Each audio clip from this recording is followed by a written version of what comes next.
Hi, my name is Amy. Thank you very much for watching and let's make some amazing financial commentary together. This is for entertainment purposes only, so if you're entertained, please like and subscribe. I would really appreciate that.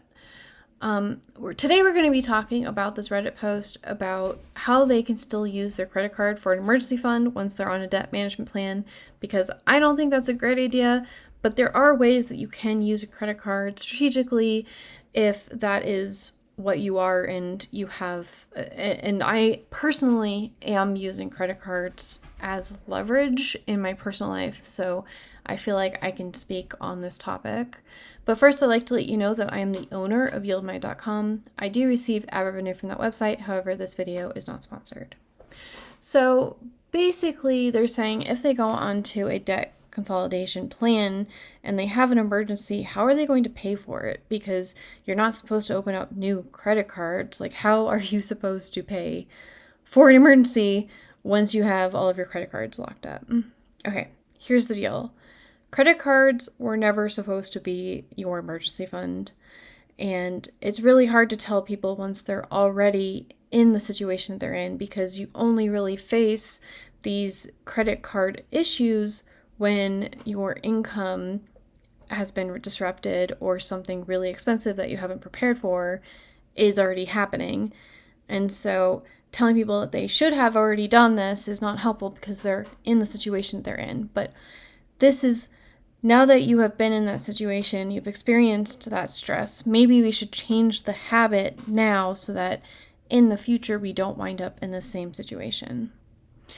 And so, ideally, you're setting your credit cards to be paid in full every statement. So it doesn't matter what the credit limit is on your credit card, you're paying off the full amount every month, especially if it's not a 0% credit card. Now, I have currently about $5,000 in a home improvement 0% installment loan from Lowe's. So it is possible. And I was trying to sell my condo. The property manager had convinced me not to continue with my home warranty. So instead of spending $75 to replace my AC unit, I paid $13,000, and I didn't have $13,000 at the time, and I did not like the financing that company offered. So I actually opened up 0% credit cards for that so that I could put the balance on those and pay for it, and then basically make my own buy now, pay later situation. But my situation has always been, instead of having an emergency fund, I have a high yield investing fund that pays me enough money that I'm able to cover my expenses. And so everything is leverage, and doing those things does add risk to your life and your portfolio, but it is a way to float yourself if you are in an emergency. And, if you have, for example, you'd have a $5,000 bill, you have $5,000 in your bank account or in your investing account, then you can take that 0% financing and do the installments, and it's not a big deal because you already have the money. So, and that helps you with smaller emergencies, and so it gives you room and time to just basically smooth out your budget so that you don't have these big pops.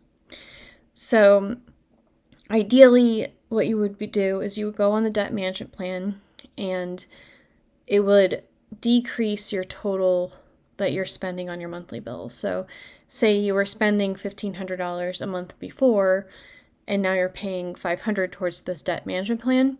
You now have $1,000, and that $1,000 is not, well, I was struggling before, so now I can pay for all these things, I can buy more things, and I have $1,000. No, you do not have that $1,000. That $1,000 a month is for your emergency fund. And I would put, $5,000, $10,000 in a high yield savings account, ideally. But what you could also do, and what I personally do, this is not financial advice, I'm not a financial advisor, but this is yieldmight.com. I'm in the build a portfolio section, and this is a sample portfolio. And so I'm saying my goal is to yield 10% per month.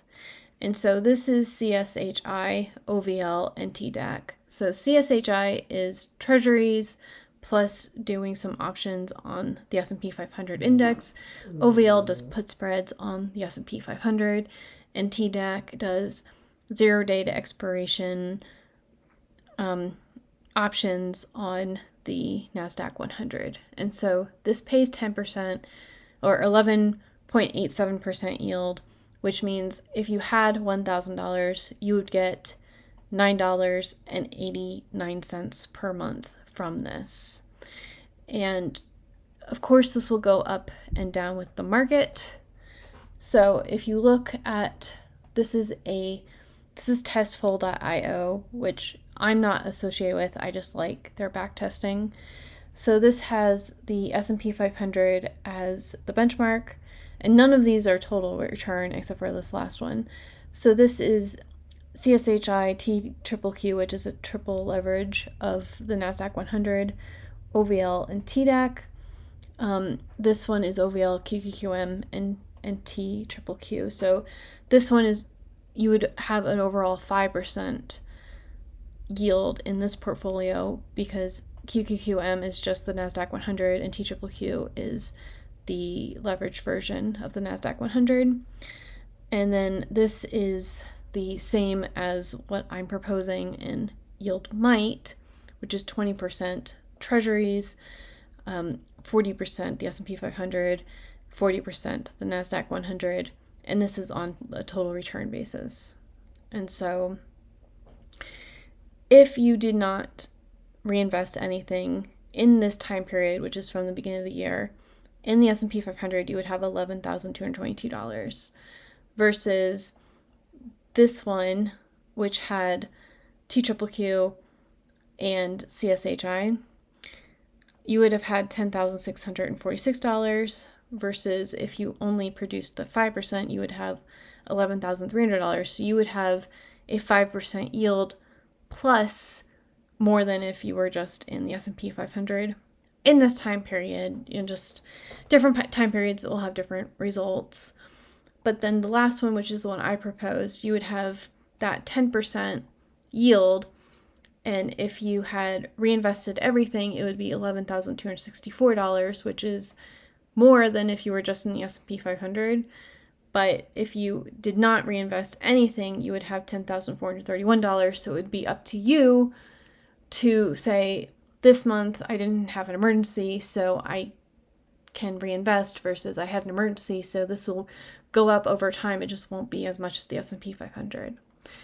And so I also wanted to show you, what does this look like? If you deposit $100 and you have 20 years of growth, and this is an estimated rate of return of 11.84%, which this is the yield, not the return, which is different, monthly, and $100, then you would wind up with, $100,000, almost $100,000 at the end of 20 years. Let's look at the CAGR of this. So this portfolio, for if you don't reinvest anything, if you just invest the $100 and you don't reinvest any of that, then you are looking at a 6% rate of return, which, starting with $100 with a contribution of $100 and a 6% rate of return, that's still almost $50,000. So if you had, $500 and you contribute that $500, and at the end of 20 years, you might have around, $232,000, but also on top of this, you would have that 10% yield on it. So what I'm saying is, instead of trying to focus on credit cards and paying off credit cards and paying the credit card company 25 to 30% interest rates. Let's get ourselves invested. It doesn't even have to be a really crazy yielding portfolio that's using these type of options that will help you get enough money for yourself so that the next time there is an emergency, hopefully you will have saved up enough to have money that you've invested that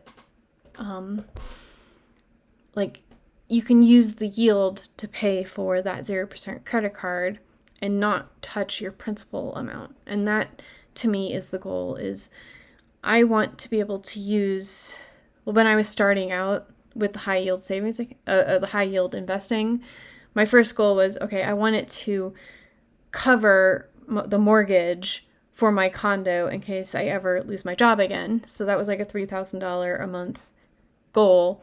And then it just, I got laid off in August 2025. So then I needed to make $7,000. And so having money in the first place really helps you with having the options to deal with things. And the traditional advice of just have that money in a high yield savings account and you're earning like a 2 to 5% interest, that's pretty good. That really helps you with the cash and not having to sell any of your stocks, and having $1,000 to $5,000 in an emergency fund. That way you don't have to run back to a credit card is really good. But you're not going to save your way into being rich and making it so that you have more options available to you.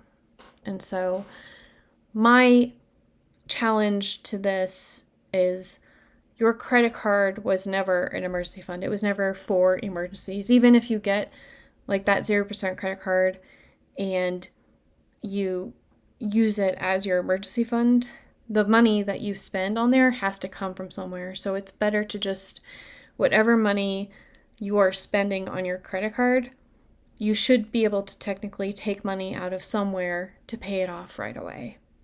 And to me, that is the correct way of using a credit card, even when you're just using that 0% as leverage so that you can keep, because it doesn't make sense to take the amount of money, I'm about to have $30,000 in 0% credit card debt. It doesn't make sense to take money out of my investing account that's earning, a 6-7% without even reinvesting anything rate of return. It doesn't make sense to take that money out to pay off my credit card at that point. But when my credit card's 3 months before they become due, if I can't open up a new credit card to transfer the 0%, then I'll just take money from my investment account to pay it off because, 30% is more than what I can make in my investments. And so this just gives me more time to grow my investments before it's time for me to pay off my credit card. And so I think there's different skill levels for credit card usage, and I think most people would benefit from just no credit card debt. We don't pay interest to our ongoing monthly interest to credit card companies. That is a really big wealth killer. And the way that we get away from using credit cards as the crutch. And, it really is so much easier to stay ahead in your finances than it is to claw your way back from being in these sort of holes. So really, it's good, kudos to everyone that is going through this debt journey, and we're trying to get through it together. It is a slog, and it feels like you're never going to get through it as you're in the midst of it. But if you can get through it and you can fix your, whatever happened in the first place to give you all that debt in the first place, if you can change your behavior and your attitude and make sure that you have the discipline to continue with.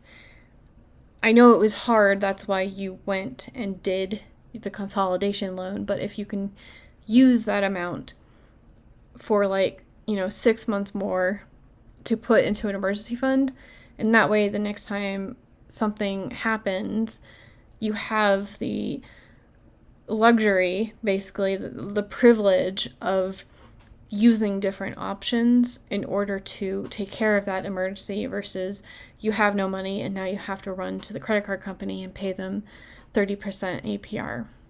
And so my question for you is, what would your advice be to this person? And I'd love to thank you all, and have a great day. Bye.